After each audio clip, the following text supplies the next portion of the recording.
Three tools will be used to set up the power unit: a 9/16 wrench, a 5/16 Allen wrench, and a 5/32 Allen wrench. We will go through 4 stages to set the power unit up: system setup, priming the system, setting the compensator, and setting the flow controls. In stage 1, we're going to ensure that the motor is properly connected to power. We're going to fill the reservoir and the pump case with oil, and we're going to connect to the system. In our demonstration, we used a loop with a needle valve and a flow meter. When connecting power to the motor, you'll want to refer to the schematic to ensure that power is hooked up correctly. Next, we're going to fill the reservoir and pump case with hydraulic oil. We'll be monitoring the sight gauge on the side of the reservoir to make sure we fill to an appropriate level. Be sure to also fill the pump with hydraulic oil. Finally, we're going to connect to the system. As mentioned before, we used a test loop that included a flow meter and a needle valve for our demonstration. In stage 2, we will be priming the system. To begin the priming procedure, we're going to jog the motor. Turn the electric motor on for 10 to 15 seconds before turning it back off. While the motor is running, ensure that it's rotating, that there's no leaks in the system, and that there's a slight pressure buildup on the pressure gauge. Continue to jog the motor 5 or 6 more times, leaving it running for 15 to 20 seconds. What this does is remove the air from the system.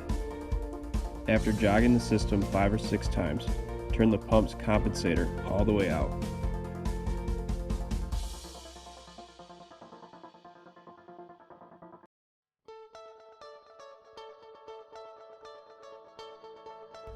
Now, jog the motor 5 or 6 more times. This time when the motor is running, cycle the compensator in and out. In stage 3, we'll be setting the compensator. In this stage, we'll leave the motor running. We'll be adjusting the flow control valves to the desired position, and finally the compensator to reach our desired PSI. Because we primed the pump in stage 2, we can now leave the motor running. Back the compensator screw all the way out.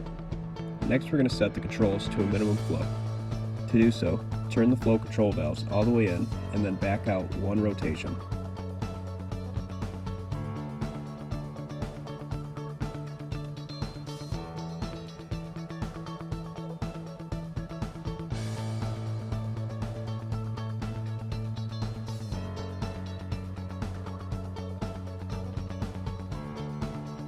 The flow control valves should now be at minimum flow. The next step is to set the system at 900 psi. To do so, turn the compensator screw in while monitoring the pressure gauge. When the pressure gauge reads 900 psi, lock the compensator screw into position with the lock nut. In our 4th and final stage, we're going to set the flow controls. Turn 2 of the 3 flow control valves all the way in. The final valve needs to be turned all the way out. Once the final valve is completely open, begin slowly turning it in until the desired flow is achieved. While closing the valve, be sure to record the number of turns from fully open it took to reach the desired flow. With the number of turns recorded, turn that valve all the way in. Repeat this procedure with the other 2 valves.